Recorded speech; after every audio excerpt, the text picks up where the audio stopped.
मित्रों, मैं डॉक्टर प्रशांत कुंभज, कैंसर रोग विशेषज्ञ। वर्तमान में मैं महात्मा गांधी मेडिकल कॉलेज में एसोसिएट प्रोफेसर के पद पर कार्यरत हूं। मित्रों, आज हम योगा और कैंसर दोनों के बारे में बात करेंगे और योगा को किस प्रकार से हम कैंसर प्रिवेंशन यानी कि कैंसर की रोकथाम में काम में ले सकते हैं उसके बारे में आज चर्चा करेंगे। तो मित्रों, सबसे पहले जो योगा के जो सबसे अच्छे जो फायदे हैं वो है, सबसे पहले फायदा है कि रिलैक्सेशन। ये स्ट्रेस को, एंजाइटी को, डिप्रेशन को कम करता है। मेडिटेशन जो हम करते हैं, जिसे हम ध्यान लगाना कहते हैं, उससे तनाव कम होता है, रिलैक्स होती है, बॉडी रिलैक्स होती है, माइंड रिलैक्स होता है, मूड ठीक रहता है। हमारी जो रोग प्रतिरोधक क्षमता है वो बढ़ती है। अगर रोग प्रतिरोधक क्षमता हमारी अगर शरीर की बढ़ती है तो कैंसर ही नहीं, हम और कई अन्य बीमारियों से इस योगा से, मेडिटेशन के द्वारा लड़ सकते हैं। इसके अलावा योगा करने से हमारे शरीर का वजन नियंत्रण में रहता है, शरीर में स्फूर्ति आती है, मजबूती आती है, लचीलापन आता है, एक मन को अच्छेपन का एहसास होता है।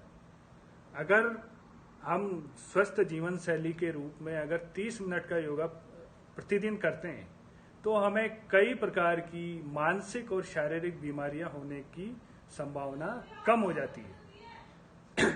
उसी प्रकार अगर हम कैंसर के पेशेंट्स के अंदर योगा करवाते हैं, अगर कोई कैंसर पेशेंट योगा करता है तो उसको योगा से बहुत फायदा है। सबसे बड़ा फायदा उसको है कि उसके जो मन में जो विभिन्न प्रकार के विचार आते हैं कि उसको कैंसर वापस तो नहीं हो जाएगा, या कैंसर का ट्रीटमेंट सफल तो नहीं होगा या नहीं होगा, और कैंसर के जो कैंसर की जो ट्रीटमेंट्स है उसके जो साइड इफेक्ट्स है, कीमोथेरेपी, रेडियोथेरेपी, उसकी वजह से भी उसका मन खराब रहता है। मन में विभिन्न प्रकार के विचार आते हैं, साइड इफेक्ट्स की वजह से उसे एंजाइटी फील होती है, डिप्रेशन आता है। तो उन सबको हम अगर देखें तो एक योगा एक बहुत अच्छा और कारगर तरीका है कि उन सबको हम कम कर सकते हैं। योगा से अल्टीमेटली उनका स्ट्रेस कम होगा, स्ट्रेस कम होगा तो उनका जो मनोबल है वो बढ़ेगा, मनोबल बढ़ेगा तो उनको बीमारी से लड़ने में बहुत फायदा मिलेगा, एक ताकत मिलेगी। और अगर स्ट्रेस कम होगा तो डेफिनेटली उनकी इम्यूनिटी बढ़ेगी, और अगर इम्यूनिटी उनकी बढ़ती है तो कैंसर से लड़ने में उन्हें सहायता मिलेगी, और अगर इम्यूनिटी बढ़ती है तो कैंसर वापस आने की संभावना भी कम रहती। उसके अलावा कैंसर के मरीजों में कई प्रकार से दर्द भी रहता है। कभी कोई बोन मेटास्टेसिस हो गया या कैंसर काफी बढ़ गया है तो उसकी वजह से दर्द होता है। तो अगर योगा या प्राणायाम वगैरह अगर हम करते हैं तो उससे दर्द का जो एहसास है वो काफी कम हो जाता है। इसके अलावा योगा हमारी शारीरिक क्षमता को बढ़ाता है। तो मेरा जो संदेश है कैंसर के रोगियों को वो यही है कि हम एक अच्छे वाले आसन, सुगम और आसान आसन जो हम कर सकते हैं, उसके अलावा हम प्राणायाम वगैरह कर सकते हैं, मेडिटेशन कर सकते हैं, ध्यान लगा सकते हैं। जो सुगम आसन है, आसान आसन है, जिनको आराम से आप कर सकते हो और जिनको करने में कोई खतरा भी नहीं है, उनके अंदर हम सुखासन बोल सकते हैं, श्वासन बोल सकते हैं, विपरीत करानी आसन बोल सकते हैं, सेतु बंधासन बोल सकते हैं, प्राणायाम बोल सकते हैं, और ध्यान लगाना। इन सब योगा क्रियाओं और ध्यान लगाने की क्रियाओं से आप अपने मन को संतुलित कर सकते हैं।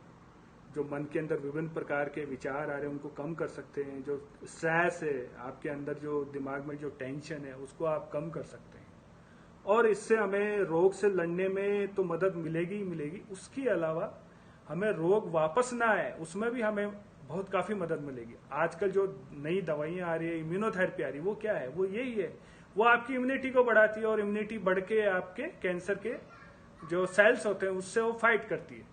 तो सेम उसी प्रकार अगर हमारी इम्यूनिटी अच्छी रहेगी तो हम हमारी अगर इम्यूनिटी अच्छी रहेगी तो आप आराम से कैंसर की सेल्स से आप फाइट कर सकते हैं, आपकी बॉडी फाइट कर सकती है, आपकी जो सेल्स हैं वो फाइट कर सकती है।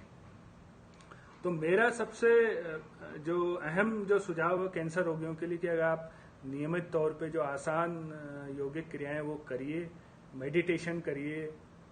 उसके अलावा कुछ जो कॉम्प्लेक्स आसन्स हैं उसके लिए मैं सबको यही सलाह दूंगा कि वो हर प्रकार का कैंसर रोगी नहीं कर सकता, क्योंकि कुछ जटिल आसन होते हैं, उनको करने में कुछ नुकसान होने का अंदेशा होता है, क्योंकि कुछ पेशेंट्स होते हैं जिनकी हड्डियां कमजोर हो चुकी होती है, कीमोथेरेपी की वजह से कमजोर हो चुकी होती है, या फिर रेडियोथेरेपी की वजह से कमजोर हो चुकी होती है, या फिर उनके अंदर बीमारी आ चुकी होती है, इसकी वजह से वो कमजोर हो चुकी, तो एक फ्रैक्चर होने का खतरा रहता है। इसलिए कॉम्प्लेक्स आसन हमें नहीं करने, हमें केवल जो सुगम सरल आसन जो हम कर सकते हैं वही करने हैं और अपने जीवन को खुशहाल बनाना है। इस प्रकार अगर योगा से, मेडिटेशन से अगर आपको फायदा होता है तो डेफिनेटली मेरा तो यही सुझाव रहेगा आपको कि आप ये योगा और मेडिटेशन जरूर करिए। कम से कम 30 मिनट अगर आप करते हैं तो आपको खुद को महसूस होगा कि कितना अच्छा आपको लग रहा है और आपको कैंसर से लड़ने में कितनी अच्छी सफलता मिल रही है। Thank you very much.